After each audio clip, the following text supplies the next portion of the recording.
Hi, so I'm just going for a walk down memory lane. This is the place I grew up, Gurney, Crescent. Boy, how long's it been? I don't know, more than 40 years since I was here. Our old house, number 55, it's just back here. Hasn't changed a bit since my mum and dad sold it. When was that? Mid-90s. And nothing's changed there at all. Quite disturbingly, the house across the street that was owned by the Graffs, Pat Graff, she was a widow. It's completely derelict. It was quite a nice house back then, and now it's completely derelict, and it's kind of hard to fathom how that could remain in that state on a piece of land that's got to be worth a couple of $1 million land value. You'll see why as I walk down the street when we look at the views. Okay, so I'm just switching to panorama now because, well, you'll see why. The beautiful harbourscape views, harbour vistas that we enjoyed when we lived here, looking across Middle Harbour towards Castle Crag from Gurney Crescent. And this doesn't seem very steep looking at it from here, but it's quite a steep road, and we had to walk up this. It's about half a kilometre. We had to walk up to the top of it every morning to get to the school bus stop because no bus would come down here.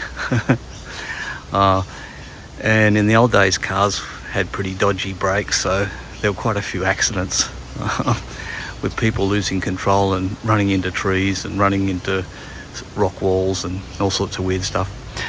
We used to ride our billy carts and our skateboards down the bottom of this hill, and as you can see there's a blind corner down here, and I remember once coming flying around that corner only to be met head on by a car, and swerved to get out of its way and went off into the bush down the side there. I incurred quite a few nasty scratches, but survived it, as you do. And so this down the bottom here of Gurney Crescent, there's a turning circle, and then there's some a pathway, what do you call it, steps that go down to the harbour, where there's a harbourside pool, or at least there was.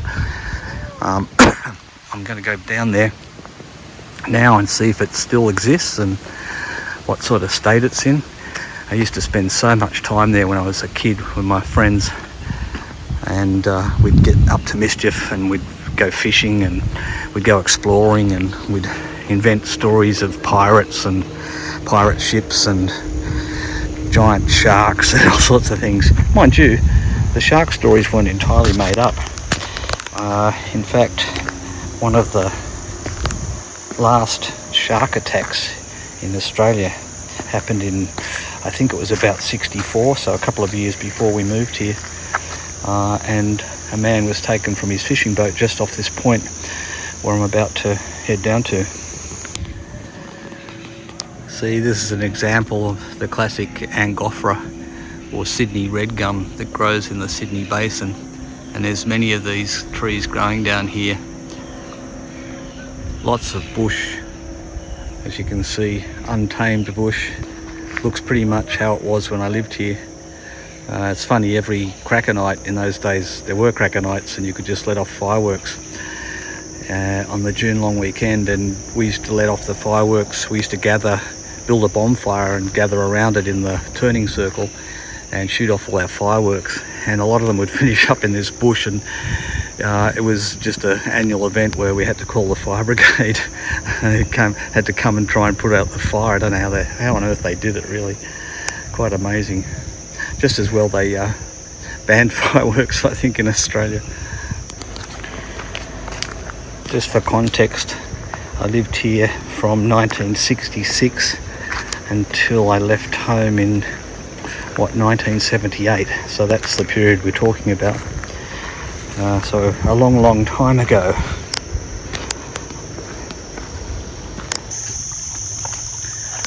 Well, the pool's still here, the original tidal pool, but unfortunately it's very dilapidated, and in fact it's got a big no entry sign in front of it now. They've fenced it off, which is a little sad to see.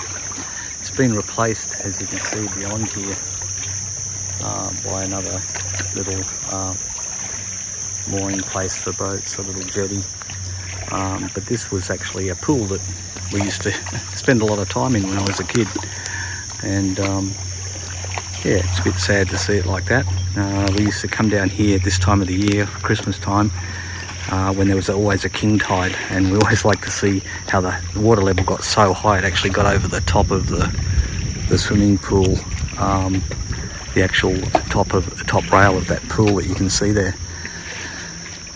And yeah, so this is Middle Harbour, and across the other side we're looking at Castle Cove. I think that's Castle Cove, or maybe it's Castle Crag, but I think it's Castle Cove. And the reason it's got that name is, I don't know if you'll be able to see it, but I'll try and zoom in as much as the camera will allow. Over the other side, at the top of that hill there, is a castle. It's like a replica of a castle built out of sandstone. Quite impressive. And so yeah, that's how it got its name. I think, who was that built by? One of the famous Sydney architects, whose name escapes me now. So yeah, that's Castle Cove, and then going down that way to the north, you come down to Bantry Bay off in the distance.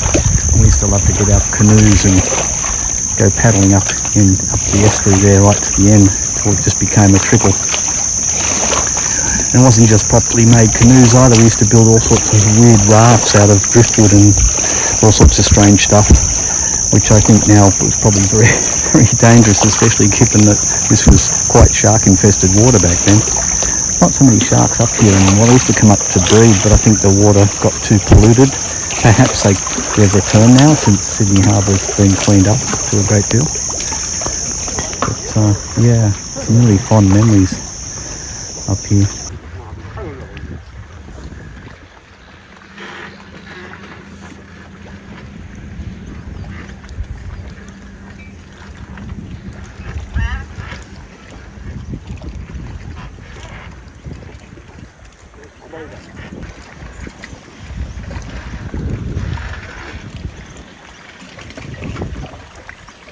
Nice place to live.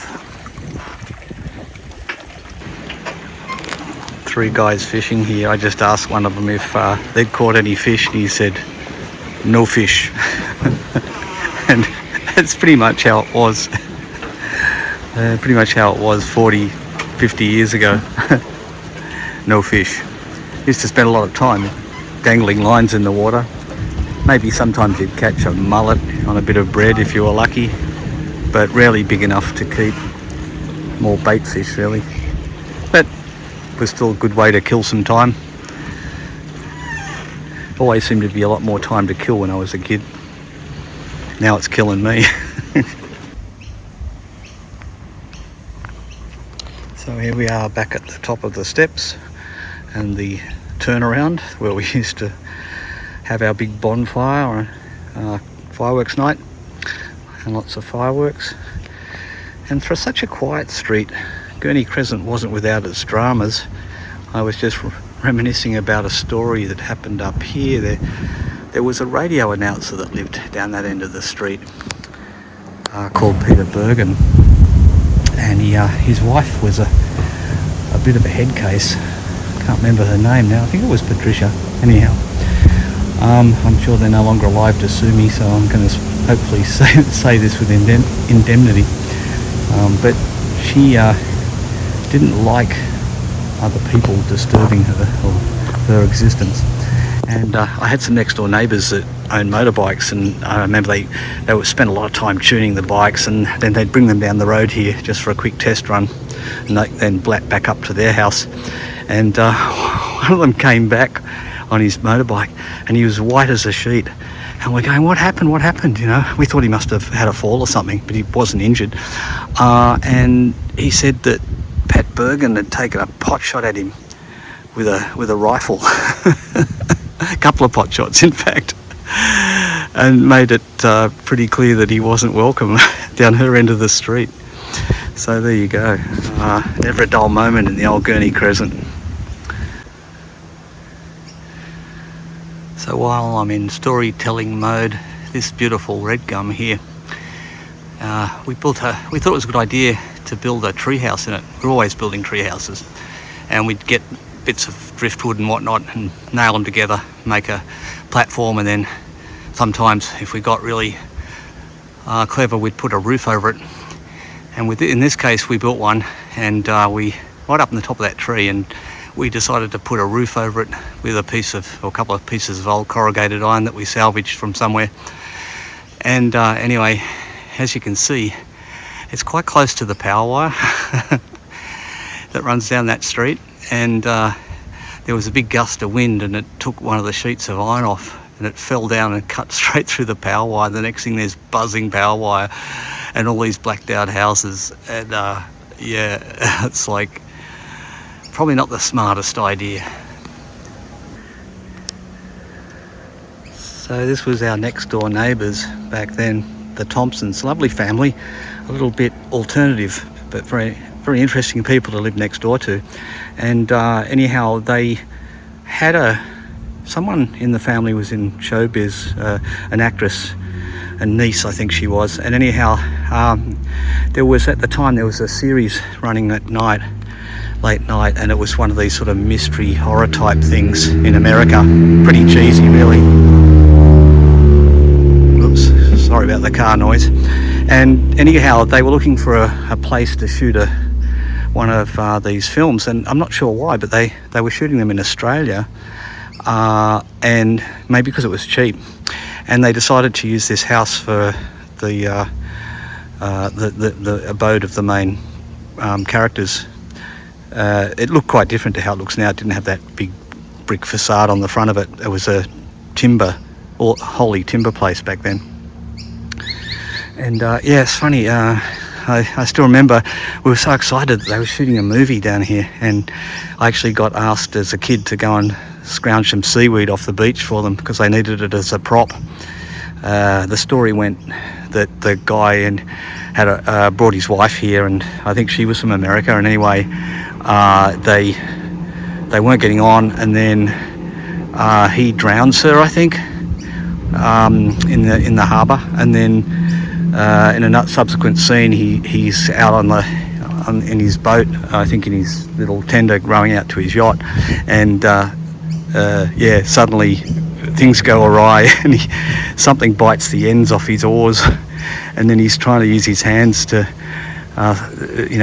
propel the boat along, and then this hand comes out of the water and grabs him and drags him under, and so his wife exacts her revenge. As I say, pretty cheesy stories. The interesting thing was that they were filmed, obviously, when there were cars in any scene. They were driving on the left-hand side of the road, as we do. But because they wanted to export these to America, to an American audience, they would reverse the orientation of the film so that everything looked like cars looked like they were being driven on the right side of the road. And I just couldn't get over that when I was a kid. Nothing to compare to the CGI work that they do these days. Anyhow, as I say, lots of interesting stuff happened in this road when I was a kid. Well, that's it, folks. Walk down memory lane completed. I'm going to jump back into my TARDIS now and transport myself back to 2025, soon to be 2026. Hope you enjoyed this little jaunt down memory lane, and have a great new year.